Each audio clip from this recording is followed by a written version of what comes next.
이를 갈리라 하니라. 아멘. 아멘. 오늘 말씀을 통해서 잘하였다 칭찬받는 삶이 되자라는 제목으로 함께 말씀을 나누려고 합니다. 너무나도 그 다사다난했던 2021년의 마지막 시간을 우리가 다 보냈습니다. 그리고 새로운 한 해를 시작해서 날짜로 본다면 오늘은 벌써 둘째 날이 되었습니다. 지난 한 해를 돌아볼 때 참 시간이 빨랐다, 진짜 빠르다라는 생각을 했어요. 많이 빨리 지나갔구나 라는 생각을 하는데, 항상 이렇게 한 해 세월이 흘러가다 보면 언젠가 우리의 인생도 끝이 날 텐데, 끝이 있을 텐데 라는 생각을 하게 됩니다.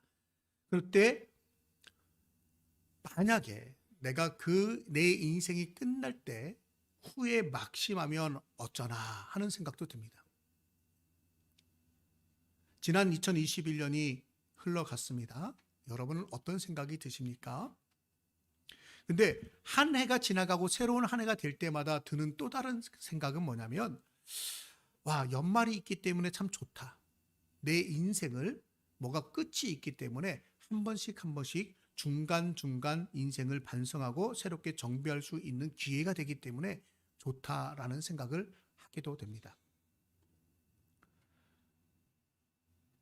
연말이 되면 누구나 자기 인생을 한 번쯤 돌아보게 되죠. 정말 유익한 일입니다. 어쩌면 우리는 그 가장 유익한 시간을 지금 갖고 있는 겁니다.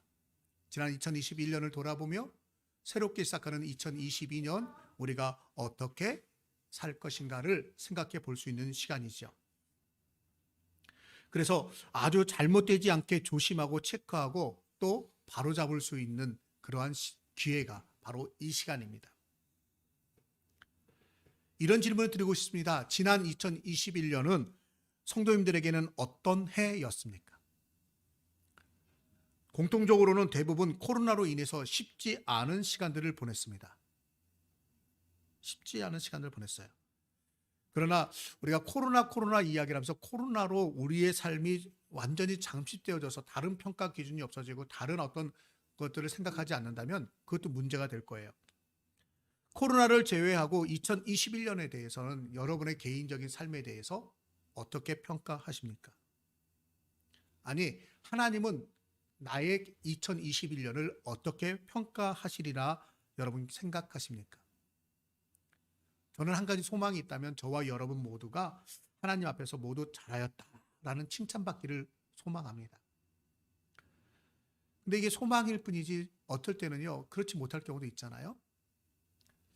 그렇지만 항상 제 마음 드는 생각이 그거예요. 잘했다. 참 열심히 살았구나. 그만하면 잘했어 라는 긍정적인 평가를 받기를 원합니다.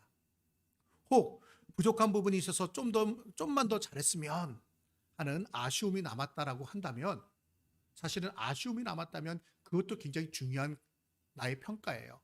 그것을 잠깐 뒤로 하고 하나님이 나에게 새로운 한 해 2022년이라는 새로운 한 해를 주셨기 때문에 이 아쉬움을 다시 한번 돌아보고 체크하고, 그래서 2022년은 저와 여러분이 모두 참 잘하였다.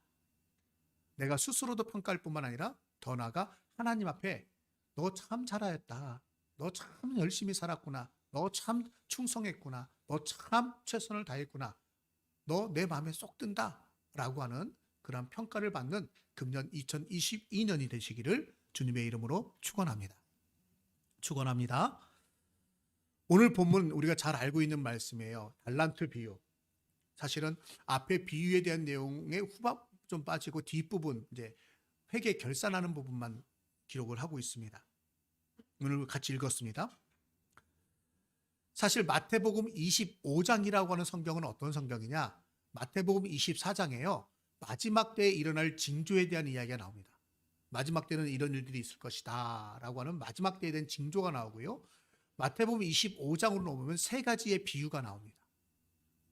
그 중에 하나의 비유가 뭐예요? 오늘 본문의 비유입니다. 열처녀의 비유, 달란트의 비유, 그 다음에 뒤에 있는 양과 염소의 비유. 이 세 가지 비유는 공통적인 특징이 하나 있어요. 이 마지막 때에, 그러니까 24장에서는 마지막 때 이런 징조가 있을 것이다 라고 말하고, 25장의 세 가지 비유는 이 마지막 때의 성도들이 그러면 어떠한 삶을 살아야 되느냐라고 하는 말씀이에요.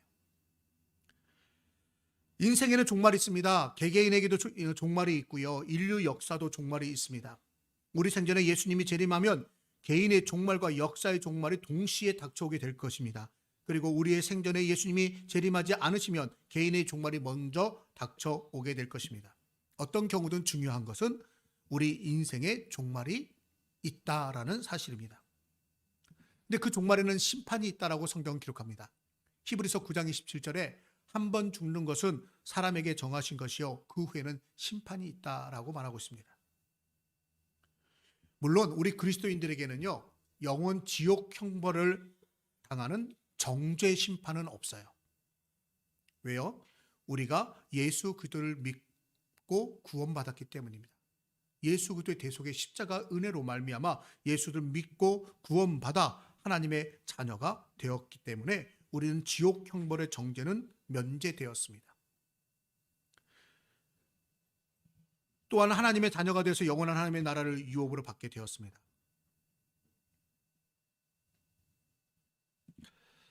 그러나 예수 그리스도를 믿는 우리에게는 또 다른 종류의 심판이 있어요.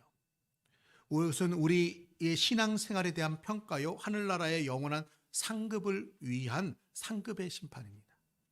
오늘 본문에 나오는 달란트 비유가 바로 그런 심판에 관해 설명해 주고 있는 겁니다.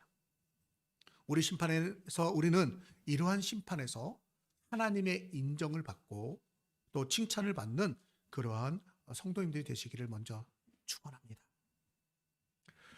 우리의 인생 어차피 한 번 살다 가는 인생인데 대충 살다가 후에 막심한 가운데 인생을 마치게 되면 얼마나 속상할까요?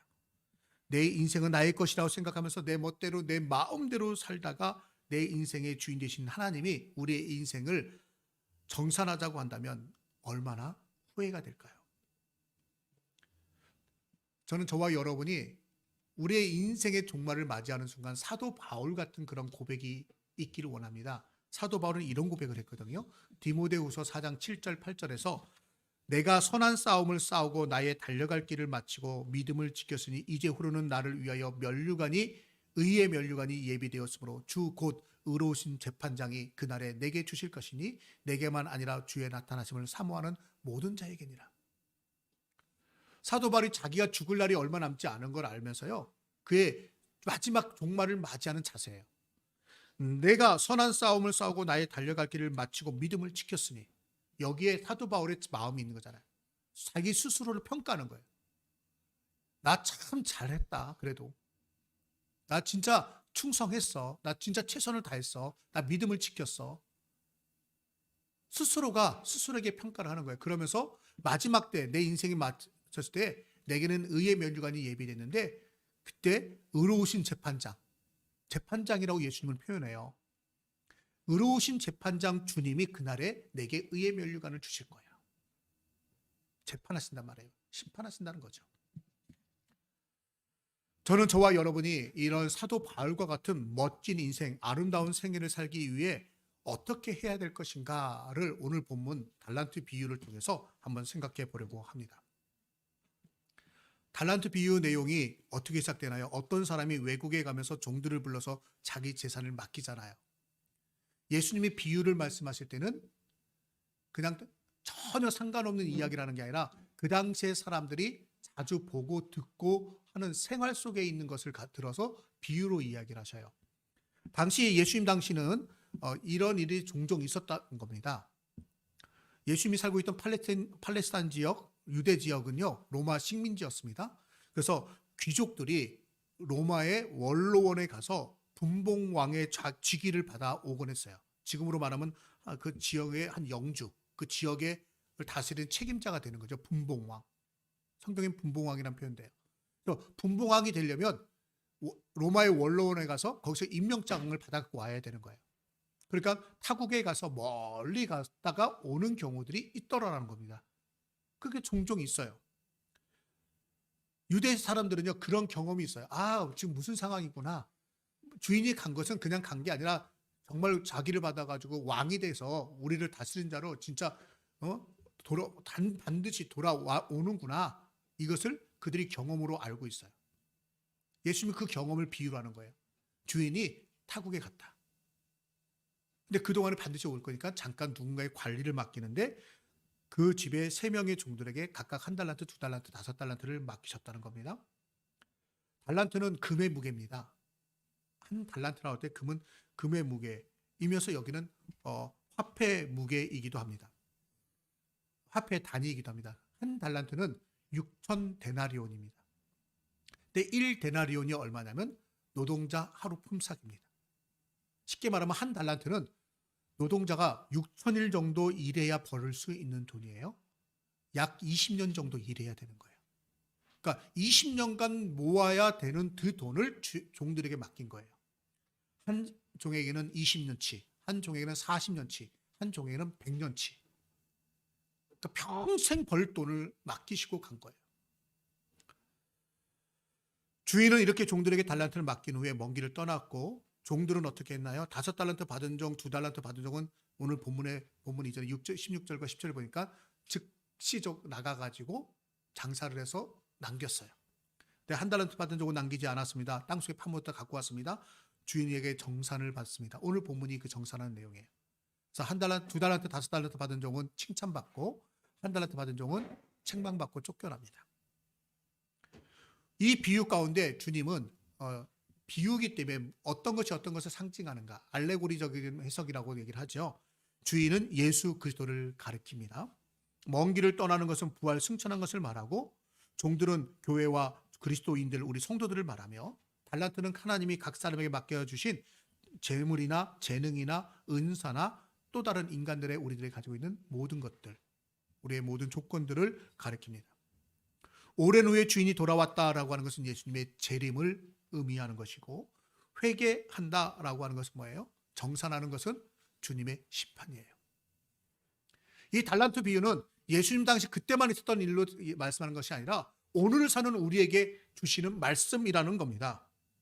우리가 뭐냐면 우리가 지금 살고 있는 우리의 인생, 내가 가지고 누리는 모든 것, 내 생명, 내 환경들, 내 물질들, 내 자녀들, 내 어떤 직업, 내 어떤 재능, 내 모든 것들 그것은 하나님이 내게 맡기신 거라는 거예요. 달란트입니다. 그래서 우리는 우리 인생의 청지기입니다. 말로는 내가 내 인생이라고 말하지만 사실에 그 진짜 주인은 누구냐면 하나님이세요. 우리가 월세 살면서 또는 전세 살면서 이거 내 집이야 라고 말할 수 있나요? 내 집 아니잖아요. 주인이 이거 내 집이야 라고 소유권 주장하면 아무 말 못하고 나가야 되잖아요. 요즘 법적으로 어느 정도 보장은 받는다고 하지만 어쨌든 간 그건 내 집이 아닌 거예요. 내 집이 아니니까 내 마음대로 막 뜯어 고치고 할 수가 없어요. 주인이 이거는 손대면 안 됩니다. 이거는 이렇게 해야 됩니다. 라고 정해놓은 게 있으면 그 룰을 지켜야 돼요. 만약에 중간에 바꿨으면 마지막 때 뭐 해야 돼요?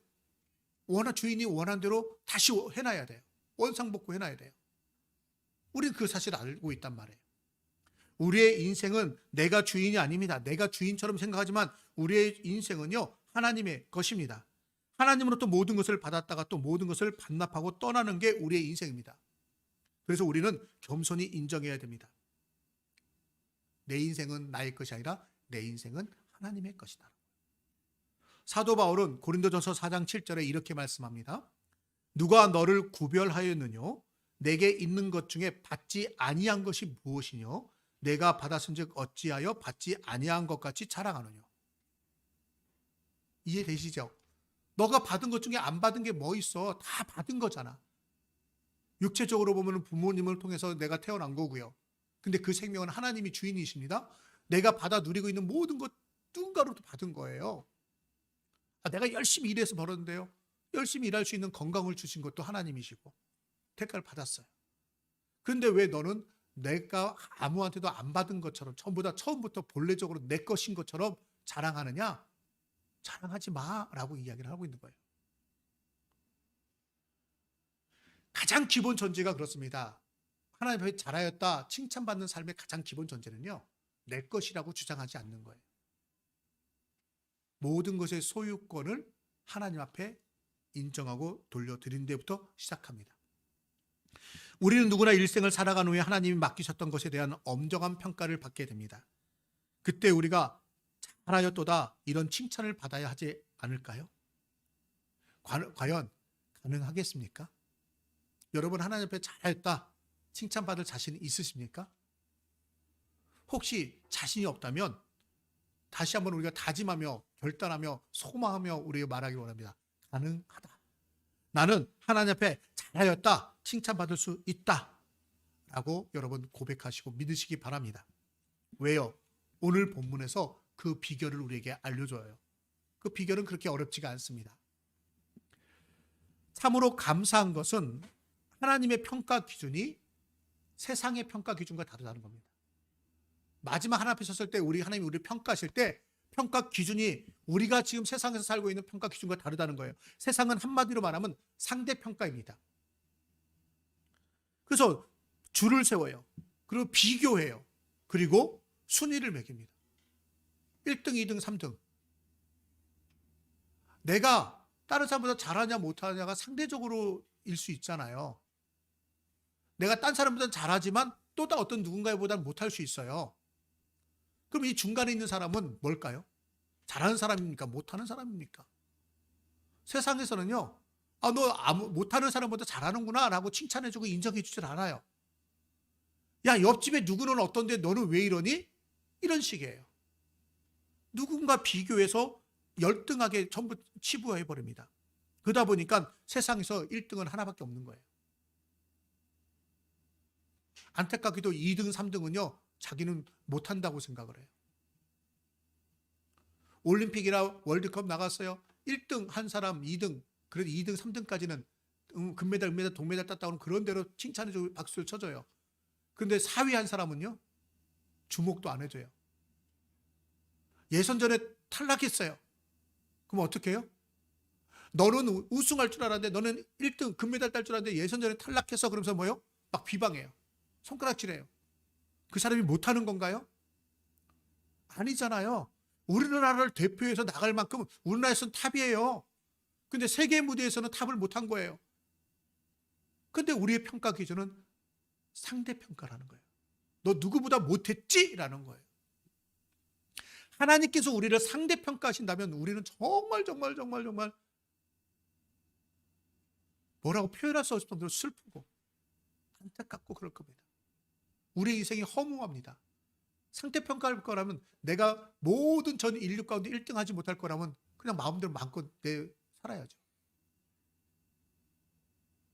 그런데 하나님은 상대평가를 하는 것이 아니라 절대평가를 하신다는 겁니다. 절대평가. 사람들끼리 비교하지 않습니다. 아무개는 얼마나 많이 교회를 나오는데 너는 왜 조금 나오니? 얼마나 많이 아무개는 헌금하는데 너는 왜 헌금을 조금 하니? 아무개는 얼마나 많이 교회 나와서 봉사하는데 너는 왜 봉사하지 않니? 아무개는 얼마나 많이 성경을 많이 읽고 지식이 얼마나 많은데 너는 왜 성경 지식이 그밖에 없니? 그런 거 따지지 않는다는 거예요. 하나님의 기준은요, 다른 사람과 비교하지 않고 순위도 매기지 않습니다. 한 사람 한 사람을 각각 그 사람에게서 그 사람을 가지고 평가하신다는 겁니다. 하나님은 우리에게 최고가 되라, 최대로 많이 해라, 최다로 해라, 1등이 되라 라고 요구하지 않으시고 우리에게 요구하는 것이 있다면 하나입니다. 최선을 다했느냐. 오늘 성경에서는 그걸 충성이란 단어로 사용합니다. 충성하였느냐 안 했느냐. 오늘 본문에 나오는 3명을 보십시오. 등수를 매기지 않았습니다. 각 사람이 어떻게 했나에 초점을 맞추지 않았습니다. 오늘 본문 21절과 23절에 5달란트 받은 종과 2달란트 받은 종에 대한 주인의 평가가 뭐예요? 한번 읽어보겠습니다. 21절, 그 주인이 이르되 뭐라고요? 잘하였도다 착하고 충성된 종아, 내가 적은 일에 충성하였음에 내가 많은 것을 내게 맡기리니 내 주인의 즐거움에 참여할지어다.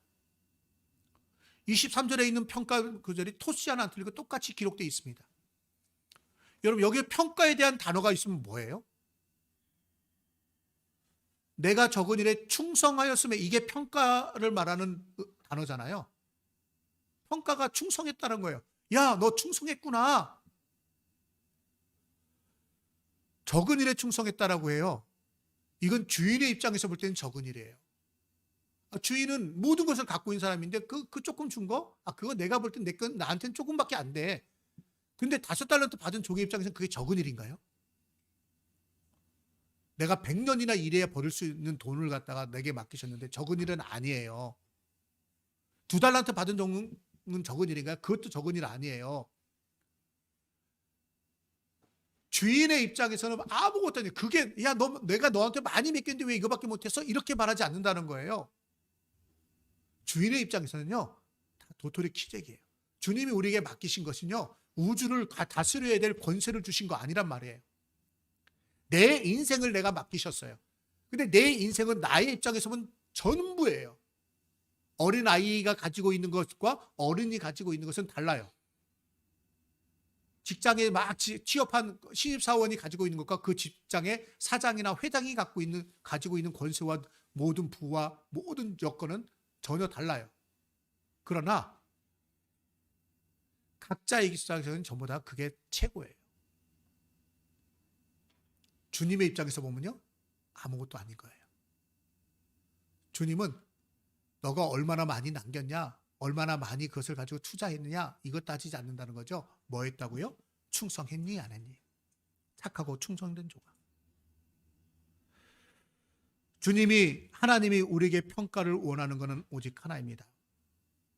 우리의 인생 우리에게 맡기셨는데 우리의 인생에 우리는 최선을 다했느냐, 내가 충성했느냐라는 겁니다.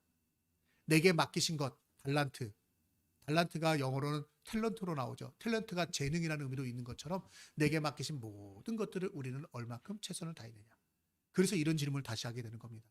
지난 2021년 우리는 우리에게 맡겨진 주님이 내게 맡기신 모든 것, 내 인생에 우리는 최선을 다했는가? 혹시 최선을 다하지 않고 허비한 것은 없는가? 시간의 허비, 물질의 허비, 어떤 노력의 허비, 열정의 허비, 이런 것도 다 허비가 될 수 있는 겁니다. 혹시 그런 것이 있었다라고 한다면 새로운 한 해를 맞이하면서 금년 한 해는 좀 그 부분에 있어서 우리가 최선을 다하는, 그 주님 앞에 칭찬받는 저와 여러분 되시기를 축원합니다. 그렇다면 충성으로 표현되는 이 최선으로 표현되는 충성, 이 최선의 삶을 살기 위해서 우리는 어떻게 해야 될까요? 저는 몇 가지를 여러분에게 소개를 하고 말씀을 마치려고 합니다. 첫 번째는 최선을 다하기 위해서 가장 기본적인 자세는 뭐냐면 자족과 감사입니다. 자족과 감사가 없는 사람은 최선을 다할 수가 없습니다. 어떤 사람은 많이 가졌다고 교만해하고 태만해집니다. 많이 가졌으니까 더 노력을 하지 않는 경우. 또 어떤 사람 반대로 나는 아무것도 없어. 가진 게 별로 없어. 나는 아무 개보다 적어. 그러면서 원망하고 불평하면서 최선을 다하지 않습니다. 반대로 우리가 상황을 다시 봐야 돼요. 내가 적게 가졌다고 생각하는 사람은 거기서 자족의 비결을 배워야 돼요.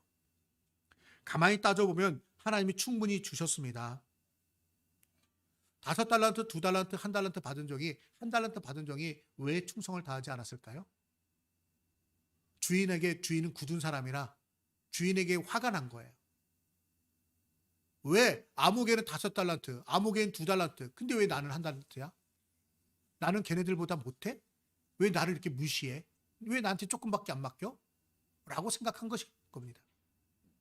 그러니까 우리 주인은 사람을 갖다가 막 차별 대우하는 사람이에요. 그러니까 굳은 사람이라고 얘기하는 거예요. 나 기분 나빠서 안 해. 왜 이거 맡겨? 이제 안 맡겨. 나의 줄 거, 저 사람들한테 다 맡기지. 왜 나 신경 쓰게 만들어? 그러니까 신경 안 쓰고 땅에 파묻어 버린 거예요. 여러분, 상대적으로 볼 때 내가 적게 받은 것라고 느끼는 것이 그 1달란트는 얼마라고요? 20년간 일해야 벌 수 있는 큰 물질이었습니다.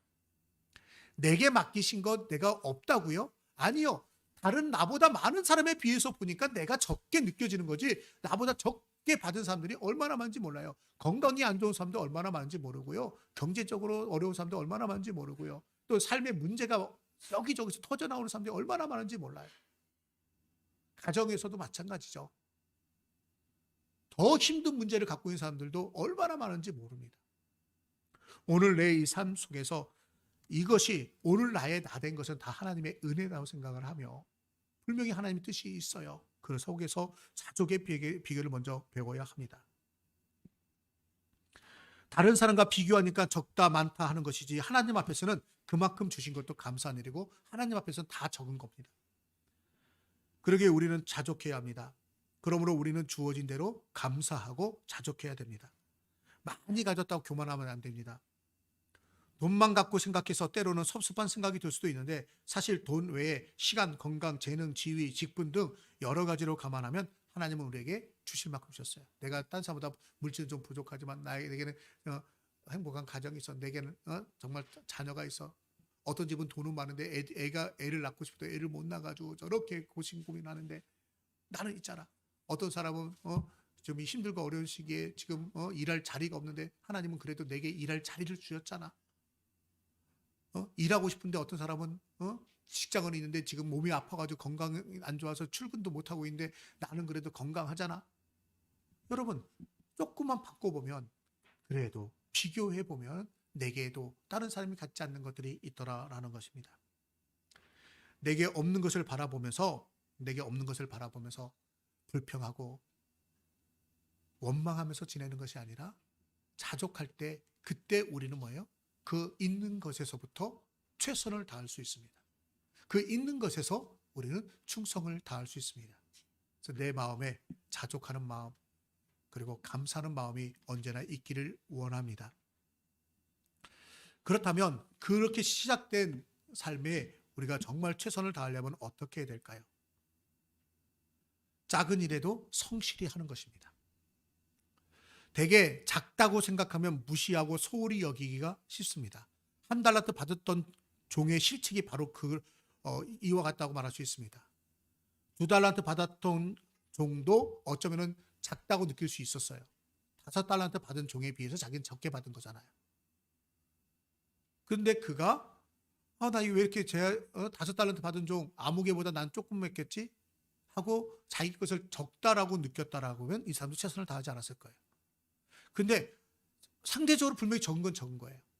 적지만 최선을 다한 거예요. 1달란트 받은 종은요, 상대적으로 적은 건 분명히 사실입니다.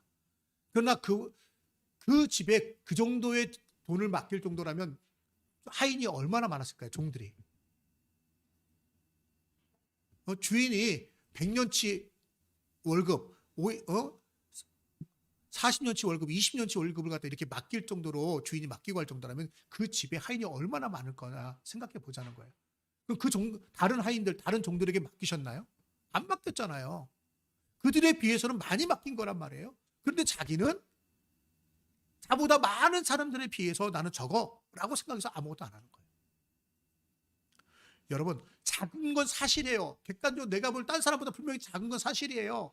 근데 그것을 작다로만 여기고 성실히 하지 않으면 최선을 다할 수 없어요. 그것 역시 자포자기하거나 원망하며 불평하지 아니하고 열심히 일해야 됩니다.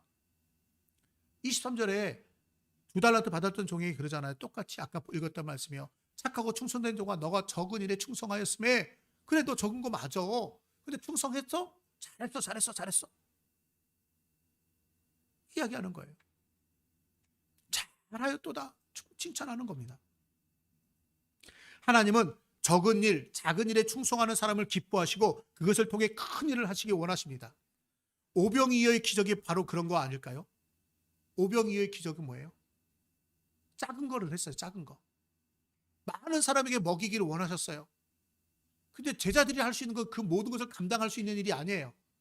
그럼 자기들의 입장에서 자기들의 수준에서 할 수 있는 일이 뭐냐? 먹을 거 찾아다니는 거예요.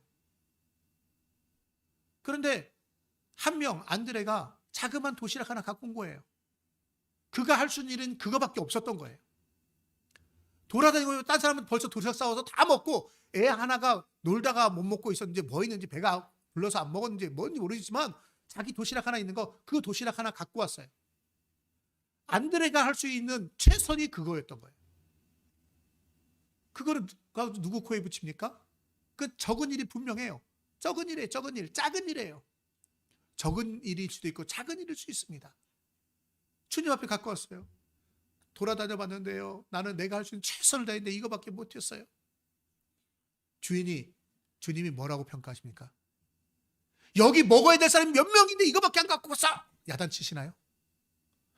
절대 평가가 아니란 말이에요. 그 도시락을 받으시고 하늘을 우러러 축사하시고, 축사라고 우리말로 될 때 감사기도 드리시고 하나님 앞에 감사했다는 거예요. 하나님이 이 안드레가요 작은 일에 최선을 다했습니다. 내 뜻을 이루기 위해서 내가 원하는 것을 이 사람 다 먹이는 건데, 이 사람 다 먹이는 거 이 사람 능력으로 안 돼요. 안드레 능력으로 안 되는 거 나도 알아요. 예수님도 아는 거예요. 안 되는데 안드레는 그럼에도 불구하고 자기의 수준에서 최선을 다해가지고 진짜 벼룩이 간만도 안 되는 그 자그만 요만한 도시락 하나 갖고 왔어요. 근데 하나님 감사해요, 하나님 아버지 감사해요 라고 기도하셨다는 말이에요. 그 적은 일, 자그마한 행동, 자기 수준에서 할 수 있는 최선, 그 최선을 주님이 칭찬하셨다라는 것입니다. 그리고 주님이 하실 수 있는 일을 하셨어요. 안드레의 작은 일을 기씨앗으로 삼아서 그 오병이어의 자그마한 도시락으로 장정만 돼도 5천 명이나 되는 그 무수히 많은 사람들을 먹이셨다는 겁니다. 그건 주님이 하실 수 있는 일이에요. 여러분, 주님이 우리에게 원하시는 일이 있어요. 이 세상을 복음하고 이 세상 모든 사람이 주님을 믿고 주 앞에 돌아오는 것을 원하세요. 회개의 역사가 나타나는 걸 원하세요. 그런데 내가 그 일을 동참하는 거예요. 내가 동참하는데 내가 그 일을 완성시킬 수 있나요? 솔직히 나는 그 일을 완성시키지 못하는 경우가 99% 이상이에요. 우리 다 그래요. 주님의 그 원대하신 주님의 구원 계획을 우리가 다 완성할 수는 없어요. 주님이 우리에게 원하시는 것이 있어요. 그거 다 완성 못 해드린단 말이에요. 그러나 내게 있는 것들 가지고, 하나님이 내게 달란트로 주신 것, 내게 주신 시간, 내게 주신 마음, 내게 주신 열정, 내게 주신 물질, 내게 주신 인간관계, 내게 있는 지금 사회적 지위, 이런 것들 가지고 내가 할 수 있는 최선을 다하는 거예요. 내가 할 수 있는 최선을 다하는 것, 성실히 그 작은 상황에서 최선을 다하는 거예요. 그러면 주님이 하실 수 있는 일을 하신다는 거예요. 큰 일. 요즘은 이제 차들을 대부분 있어서 운전하시고 다닐 겁니다. 운전하다 보면 뭐예요? 도로에 차선이 있죠. 차선이 있는 데하고 차선 없는 데를 갈 때하고 여러분 기분이 어떠세요? 차선이 없는데 반대쪽에서 상대방에서 차가 오면은 약간 불안하지 않으세요? 차선이 없는데 앞에서만 온 게 아니라 옆에서 차가 오면 어떠세요? 이게 더 불안할 거예요. 차선이 어떻게 생긴지 아십니까? 차선이 처음으로 도로 차선이 생긴 거는 미국에서 처음 생겼대요. 옛날 미국의 한 동네에 아주머니 한 분이 살고 계셨는데 그 집 앞에서 자주 자동차 사고가 났다는 겁니다. 자동차도 많이 없던 시절인데도 불구하고 그 아주머니 집 앞에는 이게 커브 길이었어요. 구부러져 있었어요. 그러니까 이쪽에서 오는 차와 이쪽에 오는 차가 서로가 못 보는 거예요. 그러니까 그 집 앞에서 딱 마주치면서 꽝 하고 부딪히는 거죠. 그런 사고가 많이 났어요. 이 아주머니가 너무 속상한 거예요. 자기 집 앞에서 자꾸 사고 나니까. 그래가지고 한 게 뭐냐면 페인트를 구해가지고 자기 집 앞에다가 그 도로 가운데다 선을 하나 겨놨다는 겁니다. 선 하나를. 그랬더니 사람들이 차를 타고 오다가 그 선을 보고 한쪽으로 오기 시작하는 거예요. 경험적으로 이제 한 번, 두 번 쌓이다가. 그 후부터는 교통사고의 경우 횟수가 쭉 떨어진 거예요. 아하, 이거구나 해가지고요. 그것이 이제 점점 퍼지다가 이제 제도적으로 시행된 것이 도로의 차선입니다. 하나의 약속이 되어졌죠. 여러분, 아주머니가 한 거는요, 어쩌면 자기가 싫으니까, 내 앞에 사고 나는 게 싫으니까, 속상하니까 시작한 거예요. 아주 자그마한 일이에요. 그 자그마한 일이 전 세계의 변화를 가져왔어요. 하나님은 내가 하나님 앞에서 최선을 다하는 것, 내가 적은 일, 내가 작은 일, 내 하루의 시간, 지금 아니 오늘이라고는 이 시간에서 내가 최선을 다하여 하나님 앞에 성실하게 살면 그 성실함으로 산 결과를 가지고, 그게 얼마나 되겠어요, 솔직히. 별거 안 될 수 있어요. 그러나 그것을 가지고 하나님은 세상을 변화시키는 원동력으로 삼으신다는 겁니다.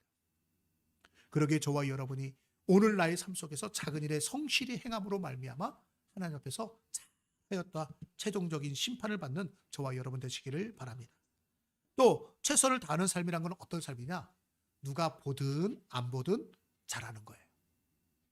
사람들은 되게 다른 사람이 보면 잘하고 보지 않으면 대충 합니다. 그러나 누가 보든 안 보든 열심히 잘하는 게 진짜 충성입니다. 본문에 보면은 주인이 멀리 갔잖아요. 그럼 5달란트 받은 종, 2달란트 받은 종, 1달란트 받은 종의 차이가 충성이라고 되어 있지만 사실은 그걸 조금 더 깊이 들어가면 뭐냐면 대충 했느냐 아니면 안 봐도 잘했느냐는 거예요. 주인이 없어요. 없는데도 불구하고 열심히 사는 거예요. 충성하는 거예요. 하나는 주인이 없으니까 대충 사는 거예요. 진정한 신앙은 사람보다 하나님을 의식하는 겁니다. 신앙이 없다라고 하는 것을, 신앙이 잘못됐다 또는 없다라고 하는 것을 알 수 있는 방법 중에 하나는 뭐냐면 내가 자꾸 옆에 사람을 의식하는 거예요. 그 옆에 사람 보고 그 사람이 누군가 보고 있으면 거기서 잘하려고 하고 내가 뭐뭐인 채 하는 거예요. 나 없으면 그 내 마음대로 편하게 생활하는 거예요. 자꾸 사람 의식해요. 이 사람들은요, 신앙이 없는 겁니다. 잘못된 신앙입니다. 진짜 온전한 신앙은요, 사람을 의식하는 것이 아니라 하나님을 의식하는 겁니다. 사람도 의식하긴 해야 되겠죠. 근데 무엇보다 하나님을 의식해야 돼요. 하나님을 의식하지 않으면요, 내 삶은요, 대충 사는 거예요. 근데 하나님을 의식하면요, 하나님이 내 눈에는 보이지 않으셔요. 그러나 하나님은 우리를 다 감찰하고 계시단 말이에요. 그래서 하나님이 보시지 않아도 하나님이 옆에서 보고 계신 것처럼 행동하는 겁니다. 그러한 삶을 뭐라고 말하나요? 코람데오라고 말하죠. 코람데오 얘기 나올 때마다 저는 요셉의 이야기를 합니다. 길게 얘기하지 않겠어요. 요셉이 뭐예요? 보디발 장군의 아내가 유혹할 때 이 집에 아무도 없는데 라고 하면 유혹할 때 뭐라고요? 맞습니다. 주인님 말씀대로 이 집에 아무도 없습니다. 그러나 하나님이 보고 계십니다. 나 하나님 앞에서 결코 범죄할 수 없습니다. 하고 그 자리를 뛰쳐나왔어요. 이게 코람데오예요. 요셉의 인생은요, 항상 하나님을 의식하면서 살았다는 겁니다. 여러분 얼마나 하나님을 의식하면서 살고 계십니까? 오늘 하루의 순간뿐만 아니라 지난 2021년 여러분 어떤 행동을 하고 어디를 가고 무엇을 먹고 무엇을 하고 무엇을 사고 어떤 결정을 내리고 그때마다 하나님을 의식하면서 하나님 어떻게 할까요? 물어보면서 하나님 의식하면서 하나님 기뻐하는 일일까 아닐까 생각하면서 해보셨나요? 만약 그러지 못했다면 금년 2022년은 여러분 좀 하나님을 의식하는 해가 됐으면 좋겠습니다. 하나님 지금 내 옆에 계십니다. 아니 하나님 내 앞에서 지금 나를 뚫어져라 쳐다보고 계십니다. 성경 그걸 감찰하신다고 얘기를 해요. 하나님 우리를 감찰하세요. 우리의 숨소리 하나하나까지 손 하나하나까지 아주 미세한 우리의 움직임 하나하나까지 심지어는 우리의 마음의 생각까지 꿰뚫어 보고 계시는 분이세요. 우리가 그 사실을 인정하면 우리가 충성 안 할 수가 없는 거죠. 최선을 다하지 않을 수 없습니다. 하나님 우리에게 맡기신 것 가지고 내가 어떻게 하나 보자라고 하고 있는데 내가 어떻게 그 앞에서 게으를 수가 있어요. 저와 여러분이 하나님 앞에서 하나님이 내 눈에 보이든 안 보이든 하나님이 항상 보고 계시다는 생각으로 코람데오의 마음으로 우리가 성실히 최선을 다하는 우리 모두 되기를 다시 한번 더 축원합니다. 마지막으로 한 가지를 더 말씀드리고 마치려고 합니다. 최선을 다한다는 건 뭐예요? 열심히 하는 거죠. 근데 언제까지요? 끝까지 최선을 다하는 겁니다. 한 번 최선 다하고 끝나는 게 아니에요. 어떤 일정 기간으로 끝나는 것이 아니에요. 많은 사람들이 중도에 포기하지 않습니다. 끝까지 가지 않으면요, 결코 어떤 것도 이룰 수가 없어요. 어떤 것도 성공할 수가 없어요. 끝까지 가야만 어떤 순간에 결과를 얻을 수 있는 거예요. 중도에 포기하면요, 안 돼요. 달리기 시합을 하고 있는데 100m 달리기했는데 90m까지 1등으로 달려있어요. 다른 사람보다 거의 10m 이상 앞섰어요. 근데 거기서 서서히 걸어가면요, 1등 할 수 있을까요? 못 할 수 있어요. 거기서 아예 포기해버리면요, 주저앉으면요, 끝난 거예요. 이만하면 됐다라는 자만심이 발동해서 그렇고 때로는 이제는 더 이상 해도 소용이 없다는 자포자기의 심정 때문에 그렇게 되기도 합니다. 토끼와 거북이 이야기 아시죠? 토끼가 달려가요. 토끼 달려가다가 뭐 했어요? 거북이가 따라온 게 안 보여요.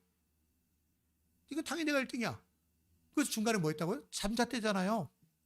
아니 조금 달려가서 목표 지점 도달한 다음에 골 한 다음에 거기서 잠깐 쉬어도 되잖아요. 근데 왜 중간에서 자요? 거북이는 포기하지 않았잖아요. 엉금 포기하지 않고 끝까지 가는 거예요. 이길 수 있는 상황이 하나도 없어요. 조건이 하나도 없어요. 아무것도 안 돼. 그럼에도 불구하고 엉금 기어가는 거예요. 걷지도 못하고 뛰지도 못하고 기어가는 거예요. 근데 결국은 거북이가 이겼다라고 하는 우화입니다. 어쩌면 우리들의 이야기가 될 수도 있습니다. 지금 내 걸음 한 걸음 한 걸음 내가 하는 최선, 이거는 거북이 걸음 같아요. 느려요. 내가 이렇게 한다고 뭐 얼마나 되겠어? 무슨 영향이 있겠어? 영향력이 있겠어? 아무것도 아니야. 그러나 뭐 하는 거예요? 한 걸음 한 걸음 계속 하는 거예요. 신앙생활의 걸음도요. 한 걸음 한 걸음 내가 계속 나아가는 거예요. 여러분의 삶도 마찬가지입니다. 내가 어디서든 간에 내가 끝까지 포기하지 않고 한 걸음 한 걸음 한 걸음 한 걸음 나아갈 때 그때 끝까지 갈 수 있는 거예요. 너 몇 등으로 들어왔니? 하나님은 그거 묻지 않으신다는 거예요. 너 결승전에 통과했구나. 합격이라는 거죠. 최선을 다해서 합격하는 게 하나님의 뜻이지 중간에 포기하는 거 아니라는 겁니다. 진정한 충성은 주님이 부르시는 그날까지, 마지막 그 순간까지, 내 개인의 인생의 종말까지, 역사의 종말까지, 세상의 종말까지, 주님 오시는 그날까지 끝까지 열심을 내는 것입니다. 미국의 화가 길헤리 리버반이라는 분이 있어요. 미국의 샤갈이라고 불리는 유명한 화가이십니다. 근데 그 유명한 미국의 샤갈이라고 불리는 이분이 그림을 그리기 시작한 것이 70세 노인일 때 시작했다는 겁니다. 다른 일을 하다 은퇴해서 노인정에 앉아서 체스, 지금은 뭐 장기 같은 거죠. 체스나 하면서 시간을 보내고 있었는데 그것도 나중에는 시들시들해졌답니다. 멍하니 앉아 있는데 지나가던 청년이 한마디 말을 툭 던졌대요. 할아버지, 그렇게 앉아 계시지만 말고 그림이라도 그리세요. 재미도 있고요. 시간이 다 잘 갑니다. 그럴듯하게 들려가지고 리버만이 그때부터 붓을 들고 그림을 그리기 시작했어요. 근데 그때 자기 안에 있던 감춰졌던 잠재력이 드러나기 시작한 거예요. 그래서 그가 그 후로 그림을 그립니다. 70세에 시작했는데요. 105세까지 30년간 그 후에 30년간 그림을 그렸고 101세까지 30년간 그림을 그렸고요. 그리고 전시회를 22번이나 했습니다. 70세에 그림 그리기 시작해가지고 미국의 샤갈이라고 불리는 화가입니다.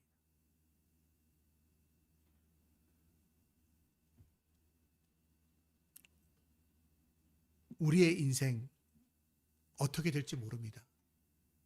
지금까지 내 인생이 전부가 아닙니다. 내 남은 여생 동안에, 내 남은 시간 동안에, 또 앞으로 새로 다가온 이 2022년 동안에 무슨 일이 일어날지 아무도 모릅니다. 내가 끝까지 포기하지 않고 달려갈 때 하나님은 그 가운데서 내가 발견하지 못했던 내게 있는 또 다른 달란트, 하나님께서 내게 맡기신 또 다른 재능, 이런 것들이 드러나게 될 수 있습니다. 여러분, 주님 부르시는 그날까지 우리가 최선을 다할 수 있기를 원합니다. 나이를 탓하지 말고, 환경을 탓하지 말고, 내 모든 가지고 있는 것들을 탓하지 말고 최선을 다하셔서 주님 앞에서 잘하였다 칭찬받게 되기를 다시 한 번 더 축원합니다. 새해가 다시 시작됐습니다. 이제 지난 한 해 동안 우리가 때로는 아쉬움도 남을 수도 있고 그럴 수 있습니다. 새로운 한 해 우리 아쉬움이 다시는 생기지 않도록 우리가 최선을 다하고 더 나아가 마지막 송구영신 예배 드릴 때에 참 잘했어. 넌 참 잘했어. 내가 내 스스로에게도 말할 수 있는 그러한 시간들이 되기를 우리 주님의 이름으로 축원합니다. 축원합니다. 우리 찬양하겠습니다. 기대. 하나님이 우리를 향하신 기대가 있거든요.